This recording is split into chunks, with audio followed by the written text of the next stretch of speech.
Want to speak real English from your first lesson? Sign up for your free lifetime account at EnglishClass101.com.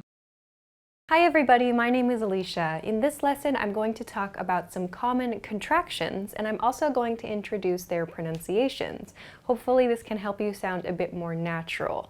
I've divided today's lesson into a few key groups, so let's take a look at each group individually and then talk about some more general contractions. Okay, let's get started with the first group. The first group I've classified as the to be contractions. So these are am, are, and is related contractions, especially when the subject is a person. So let's review. I am contracts to I'm.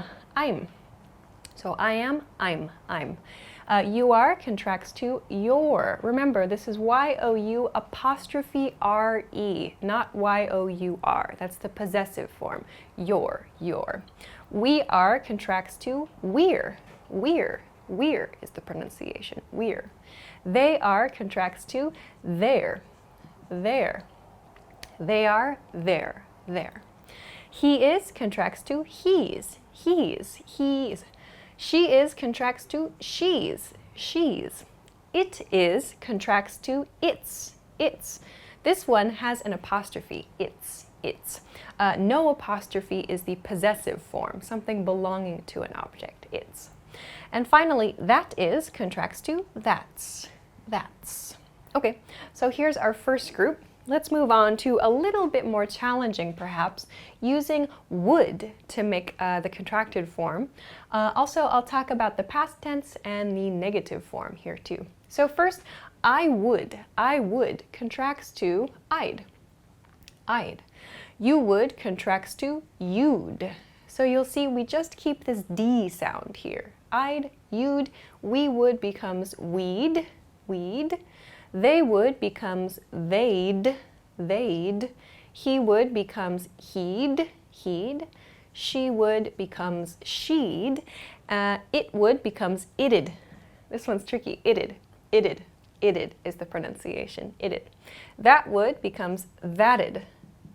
That'd be crazy. That'd be impossible. It'd be good if. It'd be good. It'd. So these are all the present positive forms of contractions with would. However, when you make a negative form, you just need to use wouldn't to do that. So wouldn't is would plus not. When you attach wouldn't to your subject, you don't need to make any change to the sound of the subject. Just make the change here with the not part. So I wouldn't, you wouldn't, we wouldn't, they wouldn't, he wouldn't, she wouldn't, it wouldn't, that wouldn't.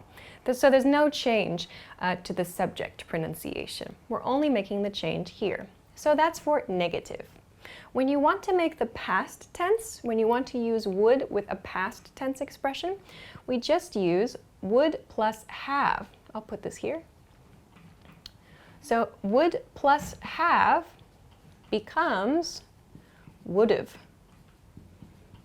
Would've becomes the pronunciation here. So again, there's no actual change to the subject, the pronunciation of the subject of the sentence. We just attach would've. So this would become I would've, you would've, we would've, they would've, he would've, she would've, it would've, that would've. So we're just changing this part here, would plus have, to create the past tense. So this is maybe a key point with would, and the same thing applies to could and should. So with could and should, we use the same rule. So I couldn't have, I could have, for example. I shouldn't have, I should have. Same thing there. So that's a quick overview of the pronunciation of contractions with would, and a little bit about could and should as well, with the past form and the negative form too. So let's continue on to the next group, which uses will. So first we have I will, which we contract to I'll. Next is you will, which becomes you'll. We will becomes we'll. They will becomes they'll. He will becomes he'll. She will, she'll. It will, tricky, becomes it'll. That one's tricky, it'll. And then finally, will not. Remember, in the negative form, will not is won't. And maybe one more just to match the others. That'll, that will. That will becomes that'll. So these are some common contractions with will. Please be careful, especially with this it and that. Those might be difficult to say. It'll, that'll. Okay, now though, let's go on to kind of some general ones. I just made a big group of general sounds to consider. In American English, these are kind of the pronunciations we use in everyday speech. So let's look at the first one. Want to becomes wanna. What do you want to do? Wanna. What do you want to becomes what do you wanna. Similarly, going to becomes gonna. This very soft N sound. Gonna, I'm gonna. And sometimes in fast speech, we drop the G sound. I'm gonna. I'm gonna becomes I'm gonna as well. Okay? Cannot becomes can't. I can't. Cannot sounds quite formal. It's not incorrect, but it sounds quite formal. Next one, let us. Usually we say let's. So to do something together, a suggestion. Then let me becomes lemme. Let me borrow your pen. Let me use your computer. Lemme. Give me, similar to lemme, becomes gimme. Gimme a minute. Gimme your lunch, for example. Gimme and lemme. We use those. Okay. The next, this is a little bit more broad. When you need to use the present perfect tense, we have these two patterns are quite common. The subject, this is very simple. Subject plus have, or subject plus has. Sorry. So subject plus have, or subject plus has. So for example, I, you, we, they have, he, she, it has, for example. So when the subject is, for example, I, when we attach have to this, we just make it a v sound. I've, we've, you've, they've. There's a V sound. I've been to France. You've eaten that. They've never been here, for example. It's this V sound, I've. However, when we use has, because the subject is he, she, or it, we make an S sound. So for example, he's just becomes S. He's never been there. She's never eaten that. It's never been found, for example. Just a simple S sound. But when we use have, it's a V sound. I've. So please try to use that. Okay, on to the next group. Again, some kind of similar points, they just sort of change depending on the subject. First one, had not. So I had not heard this news, for example. This becomes hadn't. Similarly, has not. So again, a present perfect example, but this is a negative. Has not is hasn't. Here, have not. Again, a present perfect example, this time a negative. Haven't. I haven't finished my homework yet. I haven't finished teaching this lesson yet. So hasn't, haven't, hadn't. This is a past perfect expression. Okay. Good. Let's go on to the last group. Again, quite similar expressions with some very small changes.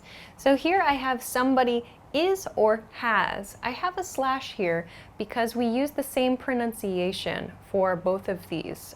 So somebody is and somebody has. We use the same pronunciation, which is somebody's. So somebody's in the room is somebody is in the room. Somebody has taken my bag, for example. Somebody's taken my bag. Somebody's in the room. Both of these use that S pronunciation, somebody's. So how do you know the difference? You have to listen for grammar, one, and just context as well. So somebody's in the room. Grammatically, somebody has in the room is not correct. That's an incorrect sentence for grammar. Therefore, we know the correct sentence is somebody is in the room.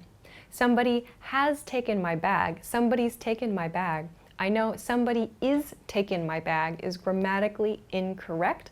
So my brain therefore applies has in that situation. So we need to think about this when we're listening as well. It takes practice, I think, to get the hang of it. So similar here, just as we did with somebody, we use the same rule for someone and something. So someone's, someone is becomes someone's, and someone has also someone's. Same thing with something. Something is and something has both become somethings. Something's not right. Something's gone wrong. So we use the same pronunciation, but these are two different grammar points. So you need to listen to the grammar of the whole sentence. Something's gone wrong. Gone is the past participle form. Something's gone wrong. So I know it must be something has gone wrong. Something is wrong. Wrong is just an adjective. Something is wrong. I know, therefore, it must be is, not has. So listen for the grammar of the sentence overall to find the correct meaning. All right, but those are quite a few common contractions. I hope that they were helpful for you. And don't forget to review this part with could and should as well, this would bit here. Of course, if you have any questions or if there are some other contractions that you have questions about, like how to make them or the pronunciation, please let me know in the comment section of this video. Of course, if you have other questions or other feedback, please feel free to let us know about that too. If you liked the video, don't forget to give it a thumbs up, subscribe to our channel, and come and check us out at EnglishClass101.com for more English study tools. Thanks very much for watching this lesson, and I will see you again soon. Bye-bye.